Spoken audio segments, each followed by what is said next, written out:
Surveillance, poste d'observation, les colonies sont des camps retranchés. 500 000 colons israéliens en Cisjordanie.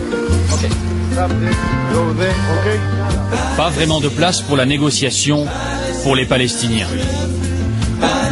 Ce qui se joue ici, colonie après colonie, c'est la conquête de la terre.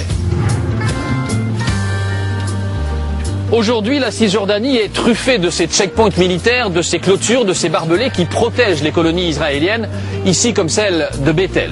Il y a 500 000 colons en Cisjordanie et à Jérusalem-Est. Et plus ces colonies se développent, plus l'espace vital des Palestiniens, lui, se réduit. Les frontières de la discorde, c'est un reportage d'Alexis Monchauvet et Sophie Claudet.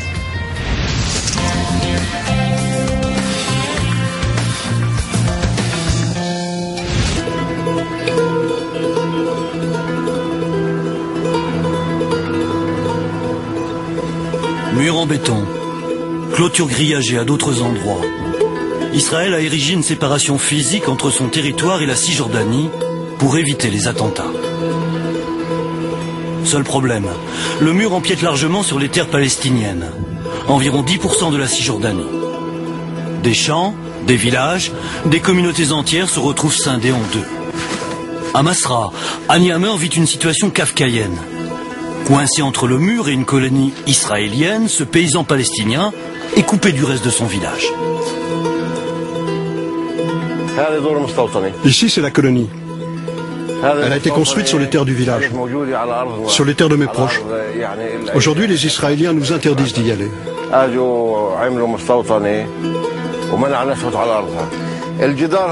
Et là, c'est le mur.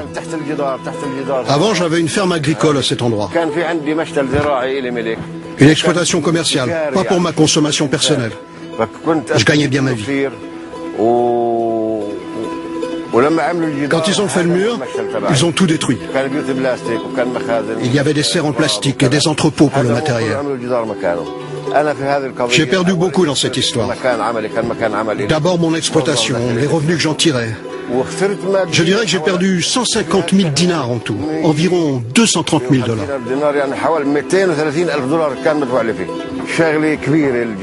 C'est pas une mince affaire ce mur. Psychologiquement ça me fatigue. Tu te lèves et tu as un mur en pleine figure. Un mur qui t'empêche de voir tes proches, de voir ton village.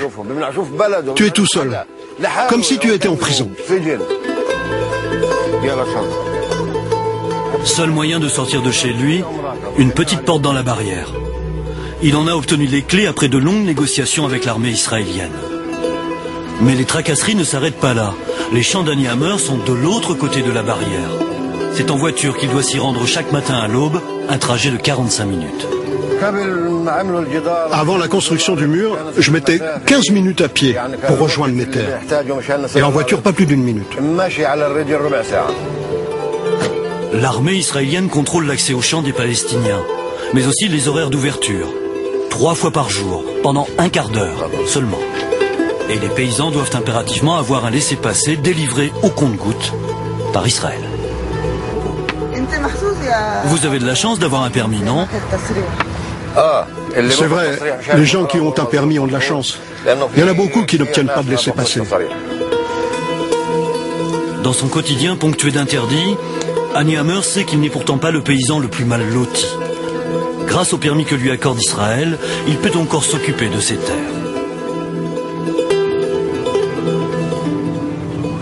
Des milliers de paysans palestiniens doivent aujourd'hui obtenir un permis pour continuer d'accéder à leurs champs de l'autre côté du mur. C'est le cas d'Ali Nofal. Plusieurs fois par mois, il se rend au bureau d'administration civile de Kalkilia, en Cisjordanie, un bureau chargé d'obtenir des permis auprès d'Israël. Mon permis pour le mur, on a des nouvelles? Non, il a été refusé pour des raisons sécuritaires. Refus sécuritaire. Ça fait 2 mois que j'ai demandé un permis pour mon fils et il n'y a toujours pas de réponse. Et lui c'est pareil, il a demandé un permis et toujours pas de réponse. Abou Hassan, le responsable, est chargé de collecter les permis des paysans auprès de l'administration israélienne. Ali Nofal l'attend comme le Messie. Il espère qu'il lui apportera enfin une bonne nouvelle. Le dernier permis que j'ai eu, c'était en septembre 2010 jusqu'à mars, pour 6 mois. Ensuite, ils m'ont donné un permis de février à mai 2011. Et depuis, plus rien. La saison des olives, c'est fichu pour moi, et dans 20 jours, c'est la saison des goyaves. Écoute, moi-même je n'ai pas obtenu de renouvellement de mon permis. Tu sais bien que les enquêtes sécuritaires, ça prend un peu de temps. Ça ne va jamais vite pour les permis agricoles. En fait, c'est au bon vouloir des Israéliens. Donc il n'y a toujours pas de réponse? Non, jusqu'à maintenant, il n'y a aucune réponse. Les refus de l'administration israélienne s'accumulent sur le bureau d'Abou Hassan. Les raisons invoquées sont parfois surprenantes. Celui-là, par exemple. La surface est trop petite, donc l'obtention de permis n'est pas justifiée. Et on a ici aucune justification à l'obtention d'un permis. Ça veut dire, oublie, t'en as pas besoin. Allez, au revoir. Alors ici c'est pour un paysan qui s'appelle Hussein Aboutara. Le terrain n'est pas complètement derrière le mur. Ça veut dire qu'ils ont étudié la question, le terrain est des deux côtés du mur, et la majorité n'est pas derrière le mur. Donc le paysan n'obtient pas de permis. Avec leur politique, ils font tout pour que les Palestiniens abandonnent leurs terres. Du coup, plein de champs sont en friche, car les paysans renoncent par lassitude. L'arbitraire de la bureaucratie israélienne n'est pourtant pas vraiment innocent. Selon une loi ancienne, un champ laissé en friche plus de 3 ans peut devenir la propriété de l'État hébreu. Toutes les terres d'Ali Nofal sont aujourd'hui derrière cette barrière grillagée. Dans son village, moins de 20% des agriculteurs obtiennent un laissez-passer.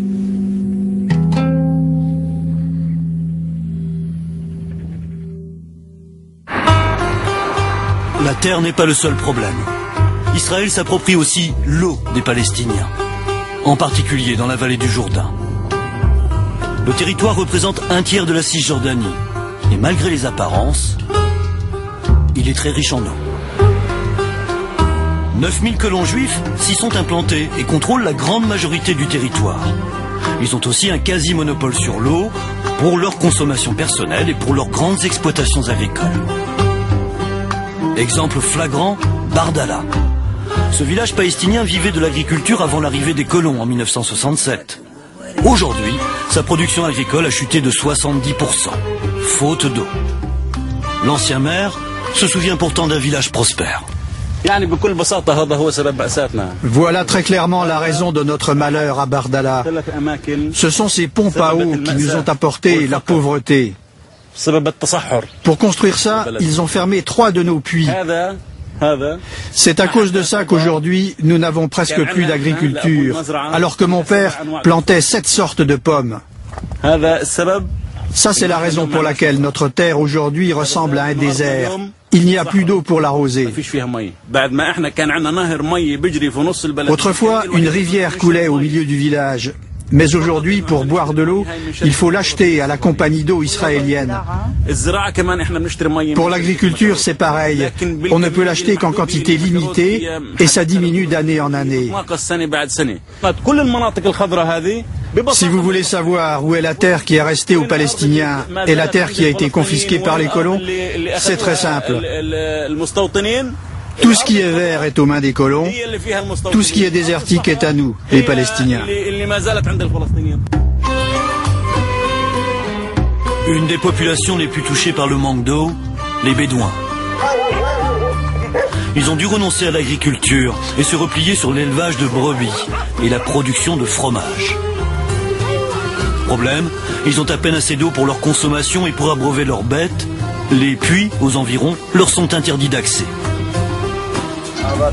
C'est une citerne d'eau. De l'eau pour? De l'eau potable pour nous et pour nos bêtes, car il n'y a pas de point d'eau qui nous soit accessible près d'ici.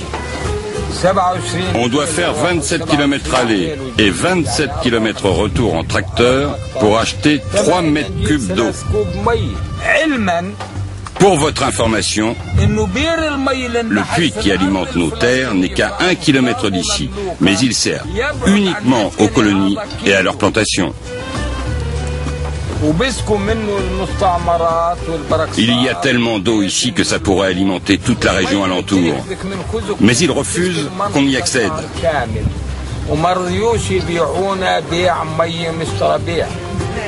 Pourquoi? Ils veulent qu'on parte pour prendre nos terres et y installer des colonies. À 1 kilomètre du campement, la station de pompage israélienne dont les Bédouins ne peuvent pas profiter. Regarde, l'eau est là. Tu l'entends? Ça chante dans nos oreilles. Mais moi et mes enfants, on n'a pas le droit de la boire. Le moteur de la pompe rejette un petit filet d'eau pour éviter la surchauffe. Et de ce filet d'eau naît un miracle. En plein désert. Ici, il y a un peu d'eau et l'herbe pousse. S'il y avait plus d'eau, toute la terre serait verte comme ça. Donc ce n'est pas un désert ici en fait. C'est un désert par manque d'eau. C'est ce que veut Israël avec sa politique. Nous, on a un désert dont on ne peut rien tirer, et eux, ils prennent l'eau et ils en font un paradis. En plus des colons dans la vallée du Jourdain, il y a aussi des zones de tir pour l'armée et des réserves naturelles contrôlées par Israël. Aux Palestiniens, on rationne l'eau et on interdit de construire. Beaucoup se découragent. Ils étaient 300 000 en 1967, ils ne sont plus que 80 000 aujourd'hui. Après la terre et l'eau, l'autre point de friction entre Israéliens et Palestiniens, c'est le sacré. À Hébron, au sud de la Cisjordanie, Abraham, le père du judaïsme, mais aussi un prophète révéré dans l'islam, est enterré avec sa descendance. Fort de cet attachement biblique, des colons se sont installés à Hébron dès 1968, sous haute protection de l'armée israélienne. Entre 600 et 800 vivent aujourd'hui au milieu de 35 000 Palestiniens. La cohabitation est difficile et la ségrégation de règles jusqu'aux rues de la vieille ville où chacun reste de son côté. Vendredi, jour de la prière pour les musulmans et début du Shabbat chez les juifs. Chacun va prier au même endroit. Si les colons israéliens y arrivent en quelques minutes, c'est un véritable parcours du combattant pour les Palestiniens. Pas assez pourtant pour décourager Hani Al-Azé.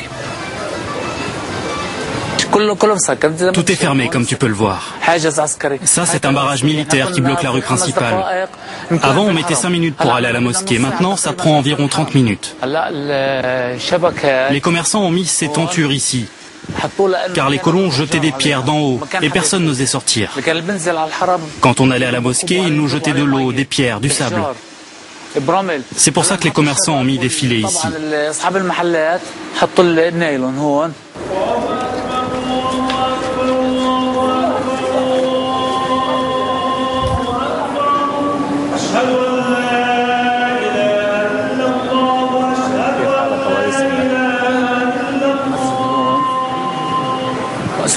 La mosquée est coupée en deux ici. Une moitié pour les juifs et une moitié pour les musulmans. De l'autre côté, c'est pour les juifs. Ça n'ouvre que pour les fêtes religieuses. Quand c'est les nôtres, on a toute la mosquée. Et quand c'est leur fête, ils l'ont pour eux. D'un côté de la mosquée, les musulmans. De l'autre, derrière une vitre par balle, les fidèles juifs pris devant la tombe d'Abraham. La division date de 1994, année du massacre d'Hébron. Un colon juif, extrémiste, avait abattu 29 musulmans à l'arme automatique pendant leur prière. Les violences et les humiliations dues à la présence des colons ne s'arrêtent pas aux rues de la ville. Contrairement aux apparences, dans sa propre maison, Hani Al-Azé, sa femme et ses triplés vivent sous tension permanente. Une colonie est installée juste au-dessus de chez eux. Et pour la protéger, un poste militaire. Nos fenêtres sont très très proches de la colonie. Il y a à peu près 2 mètres entre eux et nous.